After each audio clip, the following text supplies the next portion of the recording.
Hola, ¿qué tal, profe Daniel? Yo soy Emily Jiménez y voy a hablar un poquito acerca de tres corrientes importantes que nos dejó de tarea. La primera es el impresionismo, entonces voy a comenzar con esta parte de la historia del arte. El impresionismo es una corriente artística y surge más o menos como en el último tercio del siglo XIX. El impresionismo lo que hace es caracterizarse un poquito más o menos por plasmar la realidad percibida visualmente. Esto es por estudiar un poquito acerca de la luz, estudiar los mecanismos de la percepción óptica del color. Y obviamente fue un movimiento artístico. Este movimiento artístico surge en Francia y más o menos su exponente fue Claude Monet. Monet es un pintor muy famoso en esa época y hasta la actualidad, donde las pinturas que hace Monet son precisamente o tienden a tener esta percepción diferente en la luz, en sus pinturas, en la forma de los paisajes, en cómo los pintaba, cómo los creaba. Estas pinturas, o la mayoría, son pintadas como que al aire libre y también se trabajaban un poquito más rápidamente. No es como un retrato como antes, ¿no? Que se retrataba completamente el rostro, sino que era un poquito más sin tantos detalles. La mayoría de estos cuadros retrataban la vida burguesa de esa época, no retrataban ya cosas más religiosas o mitológicas, sino más la vida cotidiana de las personas. Además de que, exploraron en la pintura la luz y el movimiento para que se viera un poquito, tanto no tan realista, pero sí, es un poquito difícil de explicar. Lo que quiero decir es que eran más autónomos en la hora de pintar, de hacer estos cuadros.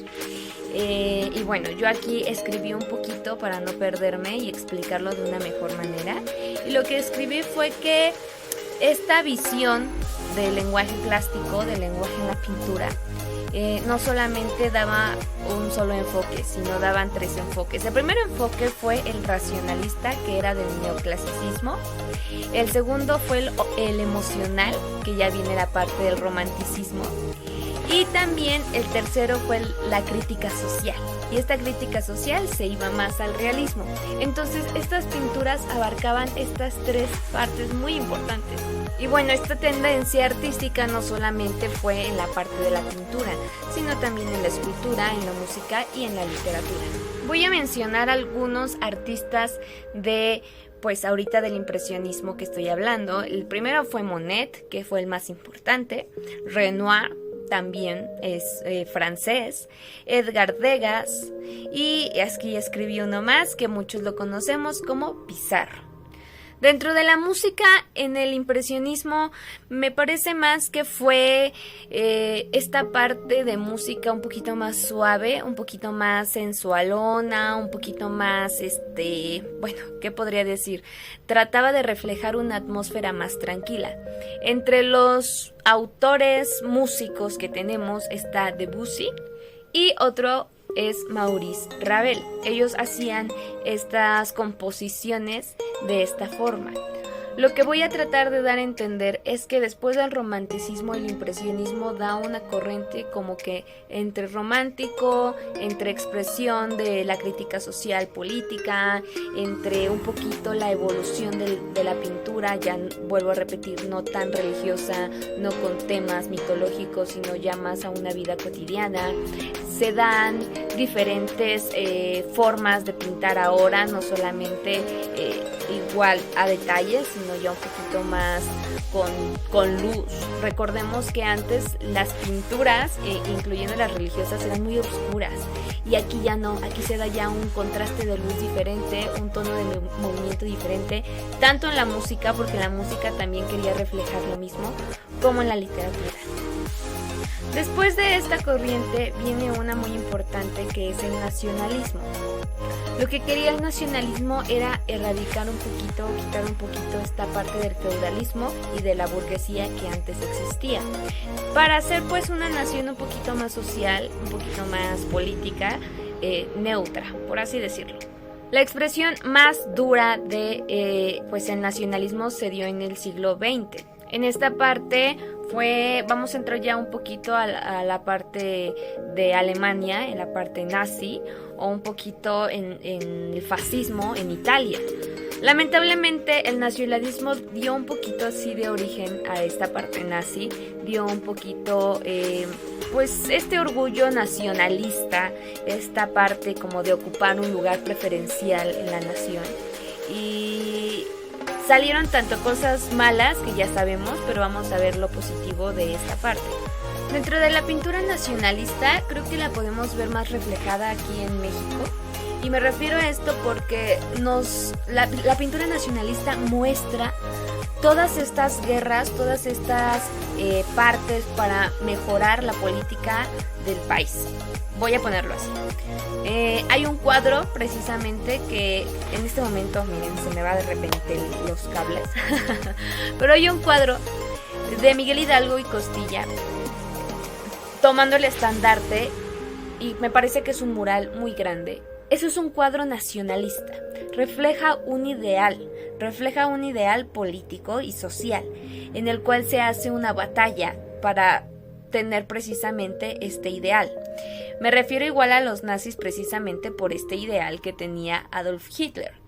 Entonces, este nacionalismo se da más también en la parte revolucionaria, se da en la parte de independencia, se da en la parte de estas guerras, y entonces la música, la pintura, la parte artística de esta época va a reflejar todos esos momentos históricos.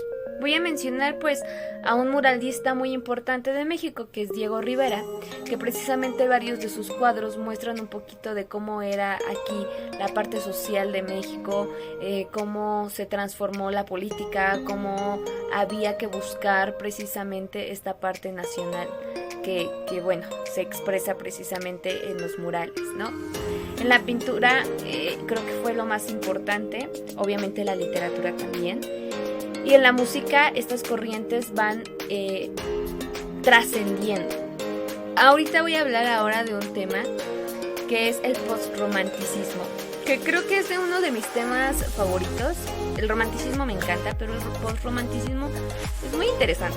Esta corriente más o menos llegó a mediados del siglo XIX. Y pues se caracteriza por ser como que un híbrido entre el romanticismo y un híbrido entre la parte realista. Este romanticismo o postromanticismo más bien se dio en Europa. Voy a mencionar los 3 países más importantes para que fue Inglaterra, que fue Francia y Alemania. Lo que querían es dar a conocer un poquito más esta parte romántica, pero esta parte realista de lo romántico en esa época. Recordemos que siempre se hubo mucha riña en los temas más libres, ¿no? De libre albedrío,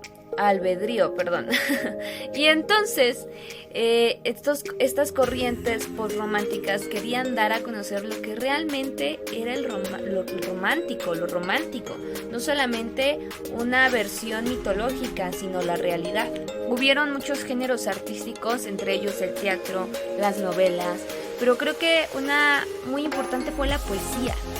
Era una poesía más íntima, era una poesía más variada. Cada poeta rompe esos esquemas que antes se daban. Entre ellos, bueno, voy a destacar un poeta como Oscar Wilde, por ejemplo, como Elizabeth Barrett, entre muchos otros. Para esto, bueno, hay diferentes características en la parte postromántica, y la primera era una oposición a un romance falso. La segunda era también el rechazo a esta burguesía que seguía existiendo. La tercera era esta rebeldía social, ¿no? Y la cuarta, que bueno, el arte se dio también tanto en cuadros, en música, en poesía, en novelas, etcétera. Bueno, en la música, el estilo musical era un poquito más contemporáneo, si no me equivoco. Profe, corríjame si es que me equivoco, por cualquier cosa. Hereda una música un poquito más romántica, empezando en Alemania, y se desarrolló más o menos a finales del siglo XIX hasta la Primera Guerra Mundial. Uno de los arranques en estas melodías fue Richard Wagner. Y Richard Wagner lo que hizo, y lo acabo de escribir también para que no se me olvidara, fue imitar su imponente y completo lenguaje musical. El postromanticismo mantuvo una línea entre la parte del continuismo y también en la parte de la ópera. El máximo esplendor precisamente de este postromanticismo fue en Francia, y simbolizó un poquito más ahí la literatura, como en Inglaterra. Los escritores ya eran más rebeldes en esta parte, repito, de esta burguesía, y mostraban y querían más libertad expresiva, más libertad social, más libertad de decir la realidad. Sin embargo, leyendo e investigando, las personas que creaban música, que creaban literatura, que creaban las pinturas, eran unas personas solitarias, eran unas personas que veían la vida social desde su punto de vista y que se daban cuenta de la hipocresía que había en algunos sentidos. Chopin creó una nueva versión, un nuevo estilo de composición, así igual como Liszt, y por más o menos el último periodo romántico tenían como un poquito más acorde con el clasicismo, con líneas más marcadas y definidas. Y bueno, el ballet era muy importante en esa época del postromanticismo. Empezaban ya a quitar la idea de crear cosas mitológicas, en la mayoría griegas, en los ballets, sino que ya daban a conocer más historias románticas. Voy a mencionar, por ejemplo, Tchaikovsky en la música, y entonces le dieron ya un poquito más de énfasis al ballet y a la ópera. En el ballet ya se daban un poquito más la parte de las puntas, de bailar con puntas, y en la ópera se empezaba a dar a conocer diferentes historias románticas, precisamente, que combinaba música con canto. De igual manera, en la pintura se dio la parte de mostrar la parte social y política de la época. Mezclaban un poquito la realidad con lo fantasioso, por así decirlo. Creaban todavía cuadros muy oscuros, creaban retratos, cuerpo humano, etcétera, ¿no? Que es una de las partes más importantes de la pintura post-romántica. Y pues estas fueron unas de las corrientes muy importantes. Sabemos que en la historia del arte estas corrientes de verdad son muy muy importantes. Estuve investigando mucho sobre el tema, leyendo, y yo sé que no es como la tarea que tal vez usted esperaba, pero de verdad estoy trabajando mucho para pagar las mensualidades, para estar al corriente con todas las materias, para estar al corriente con los temas y obviamente no atrasarme. Le doy y le agradezco muchísimo por todo su apoyo, maestro. Es un excelente maestro, solo quería recordárselo, y muchas gracias por escucharme.